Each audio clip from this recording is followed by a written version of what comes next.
Senior observer, Catherall, pressed his three-fingered hand against the viewing panel and watched the human settlement below. The colony on Xerath 7 had existed for only 12 standard cycles. Yet, it had already grown from a small collection of emergency shelters into a thriving community of nearly 3,000 individuals.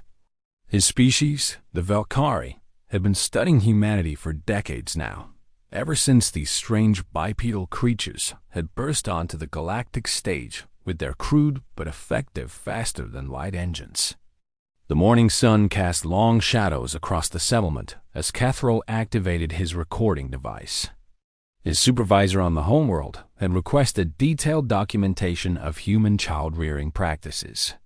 The Galactic Council remained deeply curious about how humanity managed to colonize worlds that other species had declared uninhabitable. Perhaps the answer lay in how they raised their young. A group of human children gathered in an open area near the settlement's eastern boundary. Catherall counted approximately 30 of them, ranging in age from what humans called 5 years old to perhaps 12. A tall female human stood before them, her skin weathered from exposure to harsh planetary conditions. She carried no teaching displays, no mathematical tools, no scientific instruments. Instead, she held a collection of crude implements made from local materials. Catherall leaned closer to his observation screen. On his homeworld, children of equivalent developmental stages would be deep in their 4th year of advanced mathematics. The Valkyrie educational system began with complex equations and theoretical physics, building foundations of pure intellectual achievement before introducing anything as mundane as practical skills. The human instructor, whom Catherall's translation software identified as being called Maya, held up a curved blade fashioned from volcanic glass. She spoke to the children in clear, simple tones, explaining how to identify the type of stone that could be shaped into cutting tools. The children watched with intense focus that surprised Catherall. On Velkar, students often required neural stimulation to maintain attention during lessons. These human children seemed genuinely eager to learn. Maya led the group toward the tree line at the edge of the settlement. Catherall adjusted his observation drone to follow at a respectful distance. The humans knew they were being watched, of course. The Galactic Council had negotiated open observation rights with human leadership years ago. The humans seemed largely indifferent to the constant alien scrutiny. This casual acceptance of being studied was itself a fascinating behavioral trait that Catherall had noted in previous reports. The forest of Xerath 7 contained numerous dangers. Carnivorous plants lined the underbrush. Venomous insects swarmed in the humid air. Large predators occasionally wandered close to human settlements, drawn by the scent of unfamiliar prey. Yet Maya walked confidently into this hazardous environment with 30 children following close behind. She stopped at a clearing and knelt beside a particular type of bush. The leaves were broad and deep purple, almost black in the shadowed forest light. Maya picked one leaf and held it up for the children to see. She explained that this plant could be used to treat infections. The sap inside the stems had powerful antibacterial properties. However, the roots were deadly poison. She made each child repeat this information 3 times before moving on. Catherall recorded everything with meticulous attention. His people would have introduced children to xenobiology through theoretical frameworks first. Years of classroom instruction would precede any actual contact with alien plant life. The humans simply walked their children into the forest and showed them which plants would help them and which would kill them. A young boy, perhaps 7 cycles old by human reckoning, raised his hand and asked what would happen if someone accidentally ate the poisonous root. Maya did not deflect the question or soften her answer. She described the symptoms in clinical detail. Severe cramping followed by paralysis of the respiratory system. Death would occur within hours without immediate treatment. She then showed the children exactly how to identify the root structure to avoid any dangerous mistakes. The children did not cry or show signs of trauma at this graphic information. They listened carefully and asked follow-up questions. One girl wanted to know if there was any antidote. Maya explained that the settlement's medical facility had developed a treatment, but it only worked if administered quickly. The best protection was knowledge and caution. Catherall found himself deeply unsettled by this educational approach. The Velkari protected their young from harsh realities until they reached full intellectual maturity. Childhood was considered a time of pure mental development, unsullied by the crude necessities of physical survival. Yet these human children seemed stronger for their direct exposure to danger and death. The lesson continued deeper into the forest. Maya taught the children how to find clean water by following certain insect patterns. She demonstrated techniques for building emergency shelters using only materials found in the immediate environment. She showed them how to start fires using friction methods when technological tools failed. Each lesson was immediately practical, immediately applicable to the business of staying alive. One child fell and scraped her knee against a sharp rock. Maya examined the wound calmly, used it as a teaching opportunity to demonstrate proper wound cleaning with available resources, and had the child back on her feet within minutes. No medical professionals were summoned. No emergency protocols were activated. The injury was simply handled with competent efficiency and transformed into valuable instruction for the entire group. Cathro transmitted his observations to the orbiting research vessel where his colleagues waited. Their responses came quickly through his communication implant. Disbelief dominated their reactions. How could any civilized species prioritize basic survival training over intellectual development? What kind of society invested precious childhood years in teaching stone tool creation rather than quantum mathematics? The senior researcher aboard the vessel, a distinguished academic named Velthera, expressed particular concern. She noted that human children on established colony worlds showed remarkable standardized test scores by galactic standards.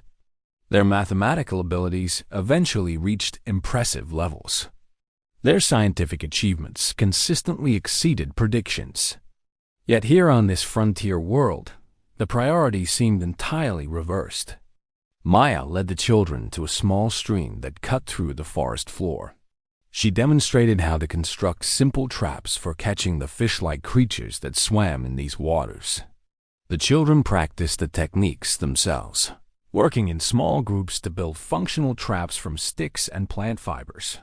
Several of them succeeded on their first attempts. Others failed, but immediately began analyzing their mistakes and trying again. This trial-and-error approach to learning struck Cathro as extraordinarily inefficient. Velkari education relied on comprehensive theoretical instruction followed by carefully supervised practical application. Failure was minimized through proper preparation. Yet these human children seemed to embrace failure as a natural part of the learning process. They showed no shame when their traps fell apart.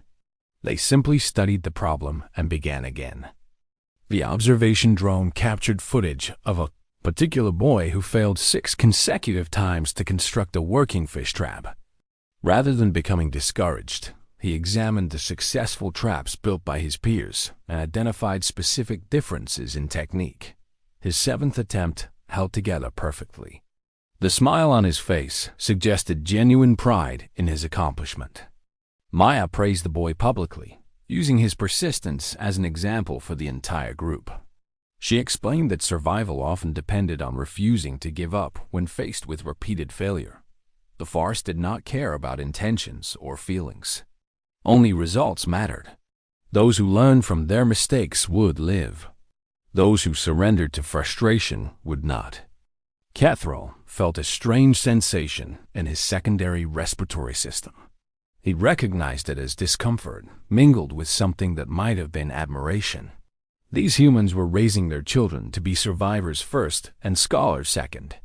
The approach seemed backward by galactic standards, yet the results spoke for themselves. Human colonies had succeeded on worlds that defeated every other species in the Council. Human settlers had established permanent communities in environments that killed Valkyrie explorers within days. Human expansion across the galaxy showed no signs of slowing despite countless obstacles that should have proven insurmountable. The lesson ended as the midday sun reached its peak. Maya led the children back toward the settlement, each of them carrying something useful they had gathered during the expedition. Medicinal plants filled small pouches at their waists. Edible roots hung from improvised carrying bags. Several children proudly displayed the fish-like creatures they had caught in their handmade traps. Kethral watched them enter the settlement and disperse toward their family dwellings. In a few hours, these same children would attend formal lessons in mathematics, science, and literature. Their education was not lacking in academic content. The humans simply chose to build a foundation of practical survival skills before constructing towers of theoretical knowledge. The senior observer began composing his formal report for the Galactic Council. He struggled to maintain the objective tone expected in official documentation. The words wanted to convey something beyond mere facts and observations. They wanted to express the profound realization that was slowly forming in his mind. Humanity had not achieved galactic success despite their seemingly primitive approach to child-rearing. They had achieved it precisely because of this approach. Every human adult had learned to survive before learning to calculate. Every human colonist carried skills that preceded civilization itself. When technology failed, when equipment broke, when sophisticated systems collapsed, humans simply returned to the fundamental knowledge that had been installed in them from earliest childhood. The Valkyrie raised brilliant theorists who could solve equations that baffled other species. But those theorists required constant technological support to survive. Remove their comfortable environments and advanced equipment, and they became helpless. Human children learned helplessness was not an option before they learned their multiplication tables. Kethral transmitted his report and received acknowledgement from the research vessel. His colleagues would study the footage extensively. They would debate the implications in academic forums across Valkyrie space. They would probably conclude that human methods were too crude and too dangerous for civilized adoption. But Kethral had seen something today that would stay with him for the rest of his long life. He had seen 30 children walk into a deadly forest and emerge a few hours later better equipped to survive than most adult Valkyrie. He had seen an entire approach to existence that valued practical capability over theoretical excellence. The humans did not fear the universe. They taught their children to meet it on equal terms from the very beginning. That simple difference might explain everything that made humanity so remarkably successful among the stars. Kethral looked down at the settlement one final time before returning to his quarters aboard the observation station. The children were eating their midday meals now, laughing and playing as children everywhere did. Tomorrow they would return to the forest for more lessons in staying alive. Mathematics would come later, built upon a foundation of stone tools and emergency shelters, and the absolute certainty that survival was the first and most important lesson any intelligent being could learn.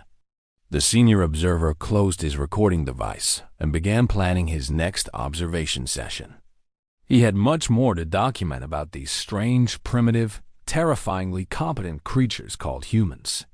The Galactic Council needed to understand what they were dealing with, because a species that raised its children this way would never stop expanding, never stop adapting, never stop surviving no matter what the universe threw at them. That realization was either very reassuring or very frightening, depending on one's perspective. Kethral had not yet decided which interpretation he preferred.